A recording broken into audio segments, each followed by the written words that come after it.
Welcome back to the Learn English podcast, the podcast teaching English in context so you can learn naturally. My name is Dr. C, and on today's episode, we will be discussing America's difficulty with the metric system. Now, if you are in any country besides the United States, you most likely use the metric system and are completely comfortable with it. However, if you are an American, you probably struggle with the metric system. I can say this from personal experience. So, if this is your first time joining on the podcast, or if you don't know anything about me, a little bit about my background. I am a high school science teacher and I have my graduate and undergraduate degrees in science. So, I have a lot of history with the metric system. I took a lot of science classes and had to learn how to use the metric system, and I teach it every year to my students. And I can tell you from personal experience, it is an absolute nightmare. Teaching my students the metric system is one of my least favorite things to do the entire year. And the reason is because they struggle so much with it. I usually have students who are in their second or third year of high school. So by the time they've gotten to me, they have taken science classes and they have been exposed to and introduced to the metric system in each of those science classes. So usually when I get them, it's their fourth or fifth time learning the metric system. And even though they have seen it a number of times, they just don't understand it. They just do not understand how the system is based on tens, and they have the most difficult time converting and knowing what the prefixes mean. Now, if you are from a country that uses a metric system, that is probably crazy to you. You probably do not understand why Americans think it's so difficult, but I can tell you that my students do. It's not even converting between the American units, Fahrenheit, miles, feet, inches, ounces, into metric units, but it's converting within metric units themselves. So let's say, for example, I ask them to convert 1 kilogram to grams. You would think that would be somewhat straightforward, but no, it is not. You will get answers ranging from 100 to 25 to -7. Where did the negative sign come from? How is that possible? But it is, and I don't know why. I don't know why it's so difficult for my students to convert and to understand what the prefixes mean and move the decimal backwards and forwards, but they really struggle. They really struggle and they really feel uncomfortable when they're using the metric system, and they have a difficult time when they are trying to explain it or use it or measure with it. So the question is why? Why is it that Americans have such a hard time with this? And there's a number of reasons. I actually discuss this with my students and I ask them why they think the United States has not switched over from the American customary units to metric units, and I get a number of responses. I know that my students aren't the entire United States population. I know that it's a relatively small sample, but I think how they feel and I think that their ideas are a pretty good indicator, a pretty good sampling of how Americans feel in general about the metric system and why the United States has not converted over to it. So, before we get into the reasons why, I wanted to go over a little bit of background information, a little bit about the history of the units in the United States. In the United States, we use American customary units, and you will almost always hear this called imperial system. The imperial system was from Britain. It's based off of the British Empire system of units, and this system was developed in the 1800s. If you know anything about the United States, you will know that we declared our independence from Great Britain in 1776. So when the imperial system was created and standardized, the United States was no longer a part of Britain. So even though it gets called the imperial system and we say that we use the imperial system, we actually use the American customary units. They're very similar. The units have their origins in Great Britain, and because of our history as a British colony, We do have very similar units and very similar measurements. There's a lot of overlap, but they're not exactly the same. However, you will see it get called the imperial system almost everywhere. So, a little bit about the history of the metric system in the United States. There has been interest in using the system for centuries. During the Age of Enlightenment and the scientific revolution that was occurring across the globe in the 1800s, there was a consensus that weights and measures should be standardized, that there should be some standardization so that everyone knew what a certain measurement meant. There was interest in the United States to help join this, and there were surveys done to try to analyze the cost.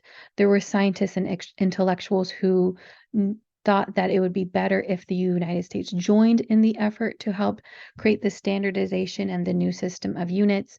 And there was some willingness in terms of Congress to get people to adopt the metric system. So in 1866, there was something called the Metric Act that was passed in the United States.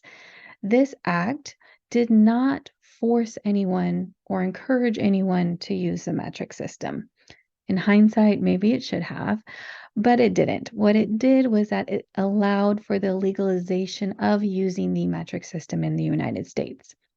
This meant that people who used it, businesses, institutions who used it, could not be sued and they could not get in trouble for using the metric system. But again, it didn't force people to convert over to that system. With each passing year, more and more people were using the metric system, and then you get the actual international system of units that was created and that made for the standardization process. After this occurred, the United States really became more aware of how far it had fallen behind in terms of using the metric system and getting on board with this new system of units. There was a lot of push in the 1960s with the new adaptation of the international system of units that the United States should convert. There was a lot of talk that the United States should convert when this happened.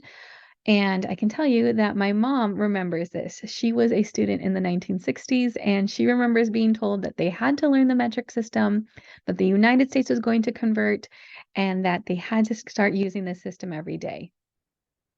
Well, we can say it's been decades since then, and that definitely has not happened.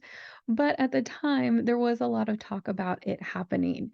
There was some push from the 1960s and the 1970s to really try to get into that system and start using it. With all of this talk about converting and starting to use the metric system, Congress decided to pass the Metric Conversion Act of 1975. It was signed into law by President Ford, and the purpose of it was what the name implies, trying to get the United States to convert over to the metric system. Again, it's been a number of decades since this act was passed, and we still have not converted over to that system. So, what happened? Why is it that there was all of this interest? There was all of this talk about the metric system and converting over, but decades later, we're still using feet, inches, pounds, and Fahrenheit. So the number one reason I get is that we are used to our current system. I definitely think this is true when I see how much my students struggle with the metric system and understanding what the units mean. And I also see this with myself. I have a science degree. I have been teaching science for a number of years. I have a lot of personal experience with the metric system.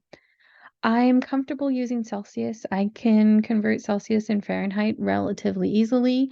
I'm comfortable with kilometers. I can convert them between miles and kilometers relatively easily. But again, it's a conversion. And the analogy I like to make is that if you're learning English, how when you try to speak and you're not very advanced in the language, how you have to convert, how you have to translate. So you might think in your native language and then translate and then speak in English. And that's how my brain works when I'm talking about temperature or distance, when I'm trying to report out in Celsius or kilometers, for example. I have to convert that to the system that I know, and then I can understand what those measurements mean. I'm not fluent in the metric system, I guess I could say. I don't think in the metric system. I have to do that intermediate step of converting in my head before I can understand what a measurement means. And I'm not great when it comes to smaller units of measurement. I'm not very comfortable with centimeters or with reporting my height in meters. To me, that's very strange because I've always done it in feet and inches. So if you asked me my height in meters, I don't know that off the top of my head. Now I could figure it out. Of course, I could do the conversion, but that's not some information that I have readily available to myself. And the same thing with how many grams something is. If you told me that you had 100 grams of something, I don't know what that means. Again, I could sit and I can convert that to ounces, but just when you just tell me 100 grams, I don't have a point of reference for that. That's not something that I easily understand. And I'm a scientist. I'm a person who took a number of science classes. I'm a person who teaches science, and I struggle. So I can only imagine how much other people struggle. I see how much my students struggle. And I know people like my grandparents' age, my parents' age, anybody who's not a science major, they have no point of contact with the metric system. They never use it in their daily life. And so when you try to get them to use it, they have no idea what you're talking about. You see this when people travel to other countries. You see this when Americans travel to other countries. They struggle with weights and measurements because we don't use that system. And so I can understand how people would not be comfortable, how people would not want to switch over to a system where they have no idea what something means. If you don't really need the metric system, if everything around you is in the imperial system or in American customary units, there might not be an incentive to really learn the metric system. If you're not going to travel outside of the United States, if you're not in science, if you don't need the metric system, why bother learning it? I could definitely understand why someone would have that opinion and why someone wouldn't want to put the time in to learn the system that they don't need to use. The second common reason why my students say that we haven't converted over has to do with money. And I definitely think that this is a major reason. So in the United States, everything is in our system of units, everything. So when you think of, for example, gas stations, if you look at the price, if you come to a gas station in the United States, the price is per gallon, not per liter. So the signs would have to change, the pumps would have to change. When you go to a grocery store and you weigh your produce or the cashier weighs your produce, that's in pounds. So all of those scales would have to change and go over to kilograms. All of our road signs that when you're driving on the freeway and they tell you how far the next city is or how close you are to the next exit, those are all in miles. Those would all have to change over to kilometers. When you look at packaging for businesses, those are in ounces and you would have to convert that over. And so you can start thinking when, as a whole, as everything that needs to be changed in the entire country, that would be a lot of money. That would be extremely significant. That would be a high amount of money. And who's going to pay for that? Would taxpayers want their tax dollars to go to changing to a system that they don't see the point of using and that they don't even understand? Would you want to pay for your road signs to get converted over to kilometers if you don't know what a kilometer is? So you're going to pay money to get signs converted so that you don't understand what they are, right? Even speedometers, odometers in the United States, when you're looking at a car, it says the number of miles on the car or how fast you're traveling in miles per hour. All of that would have to change. And I don't know if the government would be able to subsidize every business that had to change something over. I don't think American taxpayers would want to fund it. And so then the question becomes who would pay for it and what's the incentive for that? I can see the argument of how that would be too expensive and that would cost too much money and how it would not happen just based on the monetary factor alone. And I definitely think it's a major factor why the United States has not switched over to the system. And the last reason that I always hear from students is that Americans like being different. Americans like being American and they like being unique and they like their culture and their way of life. And again, I can understand this one because Americans tend to have a lot of pride in what they do and how our country is. And so if we have our own system, maybe we don't want to convert over because we're proud of our system or we like our system. So if you go to someone and say we need to convert over because the rest of the world is doing it, that's not always a convincing argument. Maybe people actually like our system because it's the American system, because it's unique for us and we like being individualistic and a little bit different. So trying to get people to convert over because the rest of the world is doing it is not necessarily an effective argument. It might not work to convince people to use it. Those are the main reasons I hear from students why they think we have not converted over to the metric system. And I definitely believe that those are the main reasons as well. When you take into account that it's a system that people don't fully understand, at least that Americans don't fully understand, and you add that with the cost that it would cost, the amount of money it would take to switch over completely to this completely different system of units, you can understand why we have not converted over yet. Personally, I don't believe that the United States will be converting over anytime soon. Maybe I should be more optimistic and hope that we do, but I don't see it happening. I don't think there's an incentive, and I don't think there's a want from the American public in general to switch over. So if you are coming to the United States on vacation, or if you are moving here, please just know we use our own system of units. Maybe try to figure out what Fahrenheit, inches, and ounces means before you get here so you are not completely lost and confused by our system. If you're watching on YouTube, please leave a comment in the comment section below. Tell me, what do you find frustrating about the imperial system or the American system of units? What is confusing for you? I would love to hear about it from someone who has a different perspective and someone who does not use the same unit system that I do.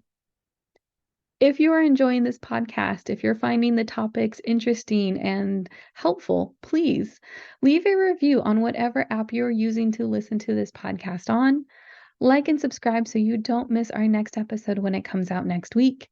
And until then, keep learning English.